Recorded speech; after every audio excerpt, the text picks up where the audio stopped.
Radhe Radhe everyone. आज की video में हम जानेंगे कि ओही अष्टमी का त्योहार कब किया जाएगा।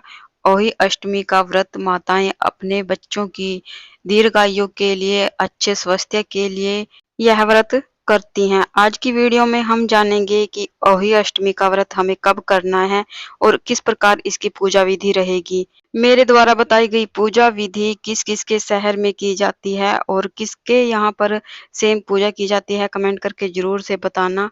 अगर आपके यहाँ पर सेम पूजा की जाती है तो कमेंट में ग्रीन हार्ट जरूर से देना। अगर कुछ डिफरेंट रहता है तो कमेंट करके मुझे जरूर से बताना। तो सबसे पहले हम चौकी लगाएंगे। चौकी पर लाल रंग का वस्त्र बिछाएंगे।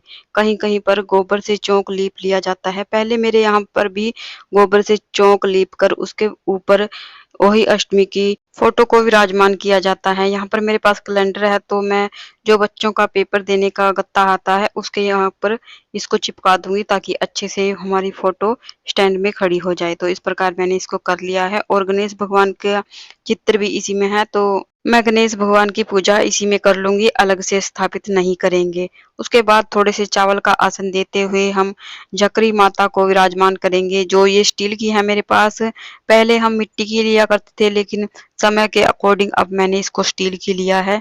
देखते हैं अगली बार मैं इसको कैसी लूंगी, मिट्टी की या स्टील की। स्टील की लेकर मैं इसका पूजन कर लूंगी। और देखिए इसको खाली नहीं छोड़ा जाता है, इसमें मैंने जल भर लिया है। किसी के यहाँ पर इसमें फ्रूट वगैरह भरे जाते हैं, किसी के यहाँ पर खील पता से भरे जाते हैं, तो हमारे यहाँ पर इसमें सिर्फ पानी भरा जाता है और इसके ऊपर फल रखे जाते हैं। ऋतु फल यानी कि 2 सेब और 2 केले ये जरूर से रखे जाते हैं। इसके बाद आप कुछ भी फ्रूट रख सकते हैं। उसके बाद जो ये देखिए शिव माता होती है, मैं आप लोगों को दिखा रही हूँ। ये भी हमें इस झकरी माता को पहनानी होती है। थोड़ी देर हम इसको पहना कर रखेंगे। उसके बाद जब तक पूजा करेंगे तब तक पहना के रखेंगे। पूजा करने के बाद इसको थोड़ी देर में अपने गले में हम इसको पहन लेते हैं। उसके बाद भाव स्वरूप जल के छींटे देते हुए हम स्नान कराएंगे, शुद्धिकरण करेंगे सभी का। थोड़े से चावल का आसन देते हुए दीपक प्रज्वलित करेंगे। दीप मैंने जला दिया है। हाथ जोड़कर ओही अष्टमी माता से प्रार्थना करेंगे, हे माता, आज मैं अपने बच्चों के निमित्त ये पूजा कर रही हूँ। कृपया आप मेरी पूजा और व्रत को स्वीकार करें, मेरे बच्चों को दीर्घ आयु प्रदान करें। उसके बाद ओही अष्टमी माता को हम कलावा पहनाएंगे। वस्त्र स्वरूप गणेश भगवान को भी हम कलावा समर्पित करेंगे और माता को चुनरी ओढ़ा देंगे। सभी को हम रोली से तिलक करेंगे। जितने भी हमारे कैलेंडर में देवी देवता विराजमान है सभी को हम तिलक करेंगे। जो हमारी झकरी माता है इसको भी हम तिलक करेंगे, शिव माता को भी हम तिलक करेंगे। तिलक के ऊपर हम चावल समर्पित करेंगे और ध्यान रहे कि चावल हमारे टूटे हुए बिल्कुल ना हो। उसके बाद हम फूल समर्पित करेंगे। जो भी फूल आपके पास हैं वो फूल समर्पित करें। उसके बाद देखिए हमारे यहाँ पर पकवान बनाया जाता है, हलवा और पूरी, साथ में फल बनाए जाते हैं जो आटे के बने हुए होते हैं। ये भी हमारे यहाँ पर झकरी के ऊपर रखा जाता है जो भी पकवान बनाया जाता है और ये बायने के रूप में निकाला जाता है। इसको सासू माँ को दान किया जाता है।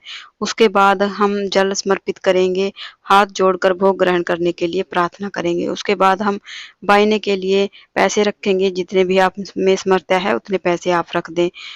वही अष्टमी माता के लिए हम श्रृंगार की सामग्री रखेंगे जिसको हम बायने के रूप में सासू माँ को दे देते हैं। उसके बाद बायने के लिए हमें सूट निकालना होता है जो भी आपकी सासू माँ पहनती हैं। हमारे यहाँ पर ज्यादातर सूट पहने जाते हैं तो सूट और साथ में पैंट कमीज का कपड़ा हम निकाल लेंगे बायने के लिए, क्योंकि हमारे यहाँ पर खाली सूट दान नहीं किया जाता है, साथ में पैंट कमीज का कपड़ा भी जरूर से लगाया जाता है।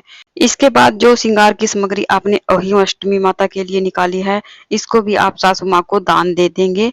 सासू माँ नहीं है तो आप जेठानी को या नंद को भी दे सकते हैं। साथ में दक्षिणा, ये सभी चीजें हमें बायने में देनी होती हैं। और जो झकरी के ऊपर फ्रूट रखे हैं और जो पकवान रखा है ये भी हमें सासू माँ को दान करना होता है।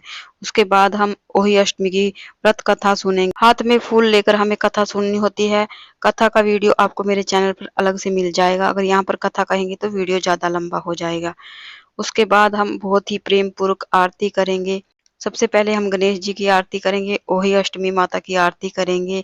आरती नहीं आती तो आप दिए को क्लॉकवाइज 5 या 7 बार घुमाकर, इसको भी आरती का ही स्वरूप माना जाता है। उसके बाद देखिए हमारे यहाँ पर होम लगाई जाती है। गाय के गोबर की करछी की अंगारी बनाकर उसके ऊपर कपूर डालकर हम अग्नि प्रज्वलित कर लेंगे और जो भी आपने पकवान बनाया है ये सभी हम अग्नि में भोग लगाते हैं। उसके बाद जो हमारी झकरी माता है इसको हम 7 बार इसके ऊपर से चिवा लेते हैं। तो इस तरह से पहले तो हमारी सासू माँ हमें चिढ़ा कर देती थी, अब हमें यही करना होता है क्योंकि मेरी सासू माँ नहीं है। उसके बाद हाथ में थोड़ा-सा जल लेकर हम चौकी के चारों तरफ से वार लेंगे, इस प्रकार हमारी पूजा पूर्ण हो जाएगी। और देखिए जो बायने के लिए सूट हम निकालते हैं, इस पर परांदा ज़रूर से बाँधते हैं हमारे यहाँ पर, तो मैं इसके ऊपर परांदा बाँध दूँगी और जो भी हमें दक्षिणा और पकवान बायने के लिए निकालना है, चंद्रमा को अर्घ देकर हम सासू माँ को देंगे, उसके बाद हम अपना व्रत का पारण कर लेंगे। हमारे यहाँ पर तो इस प्रकार पूजा की जाती है। आपके यहाँ किस प्रकार की जाती है मुझे कमेंट करके ज़रूर बताना। अगर आपको मेरी वीडियो अच्छे लगते हैं तो प्लीज़ वीडियो को लाइक करना और चैनल को सब्सक्राइब करना। आपका एक लाइक और एक कमेंट मुझे मोटिवेशन देता है आगे वीडियो बनाने के लिए। जो बिल्कुल फ्री होता है तो प्लीज़ लाइक और कमेंट ज़रूर से किया करें ताकि मैं आगे वीडियो बना सकूँ। तो फिर मिलते हैं एक और नई पूजा विधि में, एक और नई वीडियो के साथ।